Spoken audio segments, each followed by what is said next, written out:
자, 홈플러스 강의 시작하겠습니다.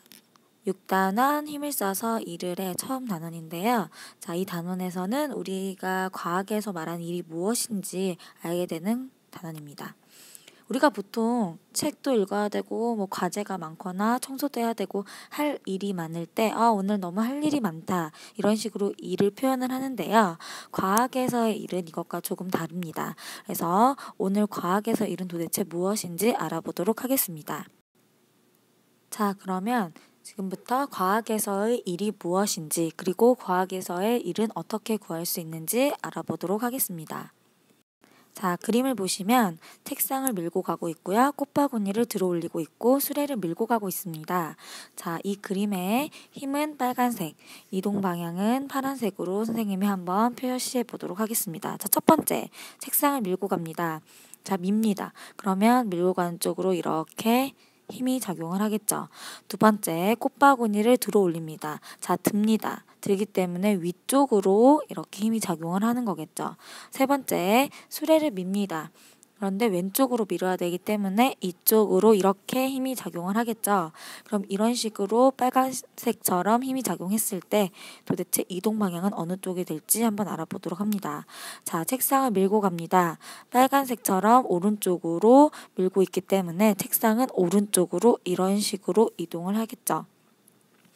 자, 꽃바구니를 들어 올립니다. 위쪽으로 힘이 작용하기 때문에 이동 방향은 아래에서 위쪽으로 이렇게 되겠습니다. 세 번째, 수레를 밀고 가죠. 수레는 오른쪽에서 왼쪽으로 밀고 있기 때문에 이동 방향은 이렇게 되겠죠. 자, 그러면 이 세 그림의 공통점을 한번 찾아봅시다.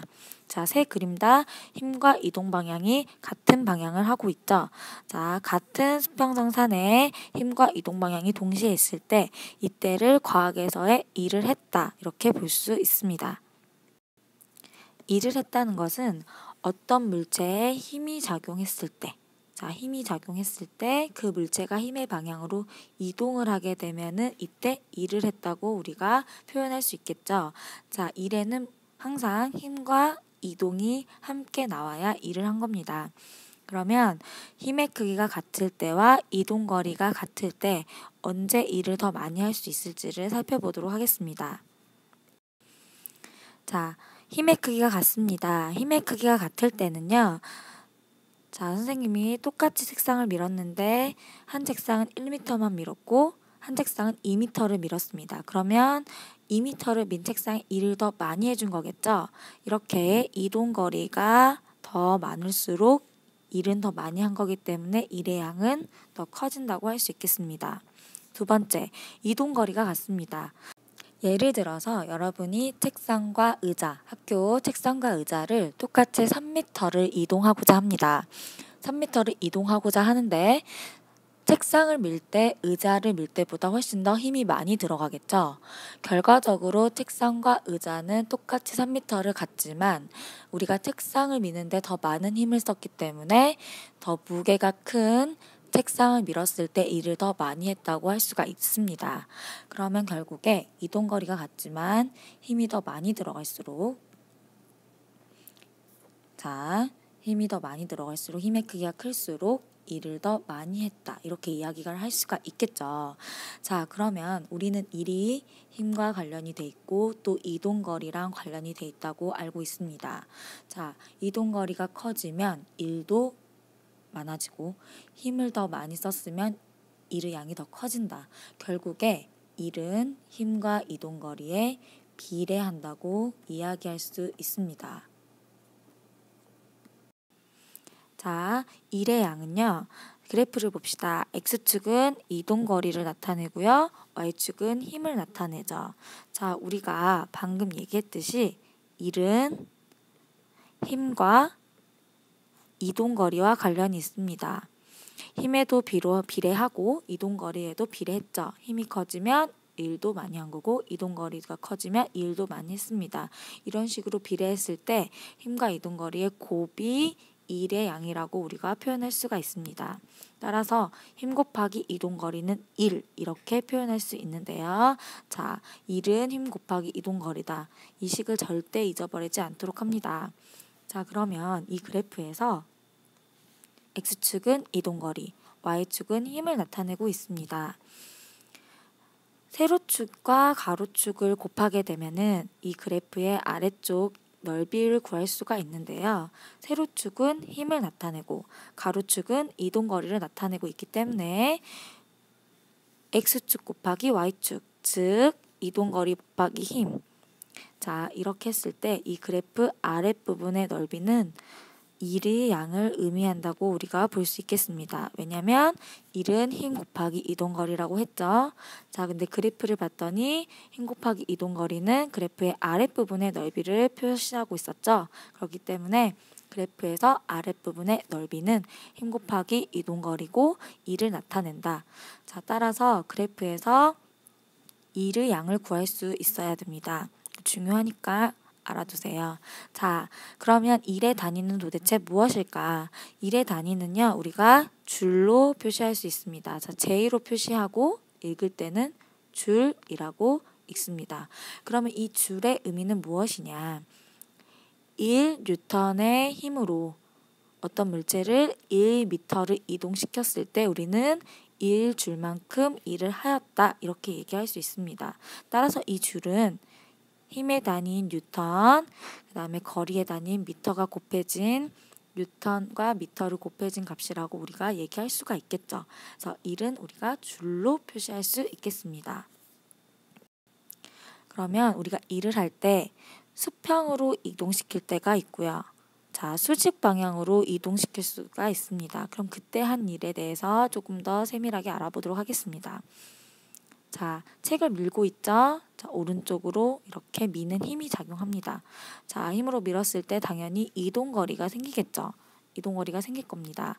그런데 책을 바닥에 놓고 밀었을 때요. 중요한 게 바닥과 이 책 사이에 마찰력이 작용을 하겠죠. 그러면 마찰력은 이렇게 작용하고 이동거리는 이쪽으로 이동을 할 겁니다. 같은 선에 있죠. 그렇게 되면은 마찰력도 일을 했다고 볼 수 있는 거죠. 따라서 내가 힘을 작용해서 이 미는 힘으로 이동거리가 있기 때문에 일을 한 거기도 하지만 반대로 생각하면 이 미는 힘에 반하는 마찰력이 어느 정도 이동거리를 가져서 일을 했다고 표현할 수 있습니다. 자, 이것보다는 수직 방향이 우리가 조금 더 인식하기가 쉬운데요. 물체를 듭니다. 자, 들어야 되기 때문에 위쪽으로 이렇게 힘이 작용을 하고요. 들기 때문에 방향이 이쪽으로 작용을 하게 됩니다. 그런데 책은 언제나 모든 물체는 지구상에서 중력을 받고 있죠. 자, 그러면 중력보다 같거나 더 큰 힘으로 들어야만이 우리가 책을 들 수가 있는 거예요. 그럼 드는 힘으로 들어올린 높이를 곱했을 때 이 들어올린 높이가 결국에 이동거리가 되는 거겠죠.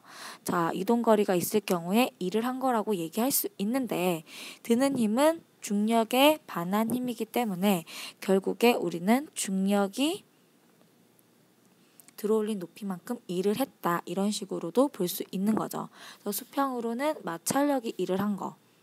그 다음에 수직으로는 중력이 일을 했다고도 우리가 생각할 수 있다. 이렇게 알아두시면 됩니다.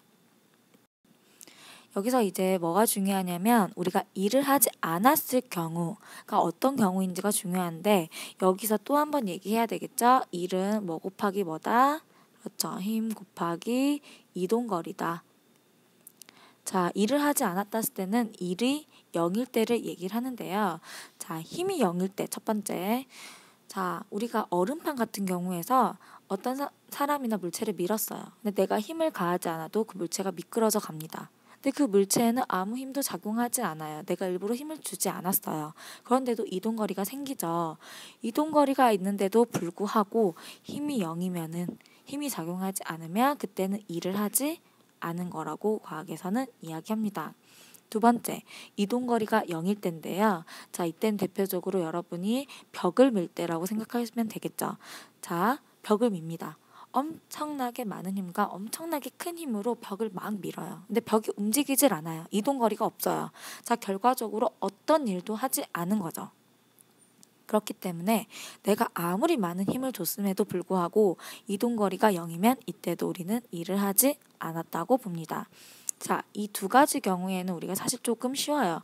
1이 0으로 만드니까 이 곱하기에서 힘이 0이거나 이동거리가 0이면 이때는 일을 하지 않은 건데, 자, 이 세 번째 경우가 조금 어렵고 중요합니다. 그래서 뭐라고 하냐면 힘의 방향과 이동거리가 수직이라고 얘기를 하죠. 자, 수직은 몇 도일 때죠? 그쵸. 90도를 이룰 때 우리가 수직이라고 얘기하는데, 자, 예를 봅시다. 자, 예를 보면은, 자, 지금 이 아저씨가요, 어떤 가방을 들고 있어요. 그럼 힘을 위쪽으로 작용하고 있는 거겠죠. 가방을 들고 있기 때문에. 그 다음에 가방을 들고 걸어갑니다. 걸어가게 되면은 우리가 걸어가면서 이쪽으로 이동 방향이 생기게 돼요. 자, 우리가 지금까지 얘기했을 때 어떤 물체에 힘이 작용하면서 힘의 방향으로 이동거리가 생기면 일을 했다. 이렇게 얘기를 합니다. 그런데 힘의 방향으로 이동이 있나요? 없죠. 그냥 들고만 있죠. 자, 이동은 오른쪽으로 합니다. 힘은 위쪽으로 작용하면서 이동은 오른쪽으로 한다. 지금 이때 각도가 몇 도죠? 그쵸? 지금 90도를 이렇게 이루고 있죠. 자, 90도를 이루고 있습니다.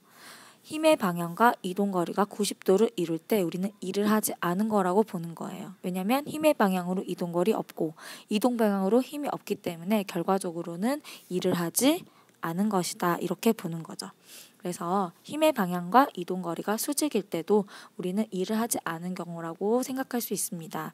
자, 일을 하지 않은 경우 이 세 가지, 힘이 0일 때, 이동거리가 0일 때, 또는 힘의 방향과 이동거리가 수직일 때, 이 세 가지 경우를 꼭 기억하셔야 됩니다. 자, 그러면 오늘의 핵심 내용은 과연 무엇이었냐? 첫 번째, 과학에서의 일이 무엇인가? 우리가 사용하는 그냥 일상적으로 사용하는 일과 조금 달랐죠. 두 번째, 일의 양은 힘 곱하기 이동거리다. 힘 곱하기 이동거리다. 그다음 단위는 줄을 사용하더라. 세 번째, 수평으로 일을 할 때 마찰력 곱하기 이동거리라고 할 수 있고 수직으로 일을 할 때 중력 곱하기 이동거리라고 할 수 있다. 네 번째, 일이 0인 경우 세 가지 있었죠. 굉장히 중요합니다. 그래서 이 네 가지가 오늘의 핵심 내용이었습니다. 자, 오늘 여기까지 하겠습니다. 수고하셨습니다.